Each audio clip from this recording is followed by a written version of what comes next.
We are back with Benny Shivers, and what a manufacturing company. How long have you been building utility trailers? 16 years. 16 years. You've seen them go from just little simple things to as exotic as they want, haven't you? That's right. There's a difference, though, in utility trailers, Benny, and you've been educating me on it since I've been filming you. I always thought it was just two axles, one axle's a flatbed, and a hitch. Much more to it than that, isn't there? Very much so. We believe in safety first. For ever who gets these trailers out there on the road, we want them to be safe and be able to stop. Now, some manufacturers, what they do is put two idler axles on, and they rated the trailer at 2,500 pounds, where they won't have no brakes. Now tell me about an idler axle. Is that just a straight bar axle with the wheels? That is correct, without brakes. With no brakes? No brakes. Now, what we got on this one, Ben? Right here we have two 3,500 pound brake axles. The GVWR, what it's rated at is 7,000 pounds, the trailer. After you subtract the trailer weight, it'll haul about 5,600 pounds, this being a 7 by 12 landscape trailer with all the accessories on it. Now, it requires two brake axles, anything 3,000 pounds or more. It requires a brake on each wheel. Now that is law, state and federal. These are brake drums that I'm looking at on That is correct. Absolutely. It's got the shoes, not the disc. Now these are activated inside the vehicle when you apply the brakes usually? That is correct. You have a brake controller in your vehicle, and you can adjust it in the stopping distance that's required. Now this trailer, how many pounds of weight could you put on this trailer safely? 5,600 pounds. Would that weigh about as much as a car? It would be more than a car.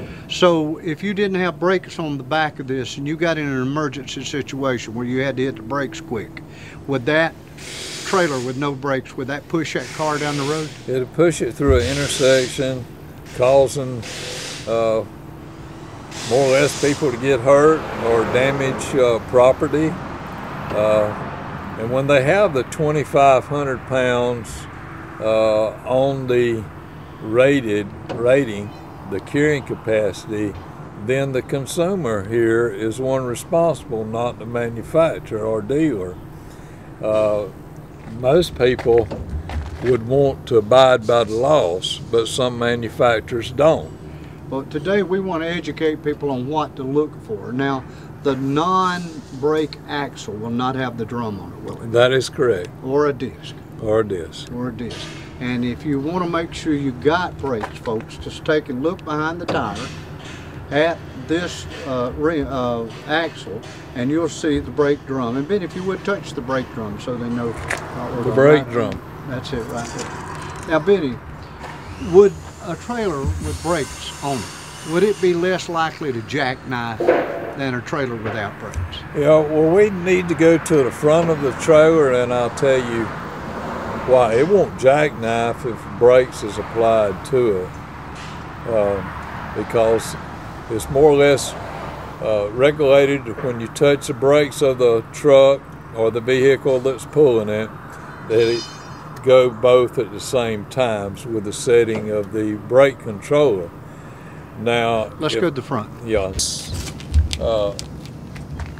Coupler here is rated 10,000 pounds. All of our trailers exceed what the manufacturer process calls for or laws calls for.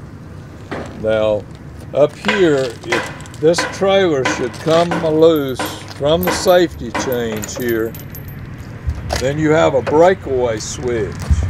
It's hooked to the vehicle. Okay, if this trailer should come loose, then it pulls this away from the breakaway switch, Okay. And it locks all the brakes down at one time, whereas it'll come to a stop and won't go anywhere else. Say your hitch broke on your car going down the road. That's right. This brakes will automatically apply to this trailer. Breakaway, yeah, with the breakaway switch. cable hooked up. And I'm looking at the chains, I'm looking at everything you got. There you go. This is what the breakaway switch, when it's pulled out, it automatically locks down those brakes. And Benny, this is so important for safety's sake. You got a heavy load on this trailer, you could have concrete blocks in there or something like that. You want to make sure that when you move down the road, and some of these will be pulled 45, 50, 55 miles an hour, won't they? Some of them is pulled as fast as the speed limit. So if you're not safe, you're dealing with kind of a time bomb there. That is correct. Now you don't let any go out of here that's not safe, do you? That's right. We're a compliant manufacturer, and we believe in safety first. Now, where can they find your dealers? Where are your dealers located? Well, the agri supply stores, they've got 8, Valdosta, Tifton, Statesboro, Florence, South Carolina, Lumberton, Garner, Greenville, North Carolina, and Petersburg, Virginia. Then we also have Superior trailers in Augusta. We have Johnny Sheds in Americus, Georgia. We have Daniel Lumen in Albany, Rental World in Kissimmee, and my wife got a lot here, but those trailers is designed different, to whereas it won't be like the other dealers. Well, Benny, thanks for taking a minute and showing us the safety features on your trailer. Thank you.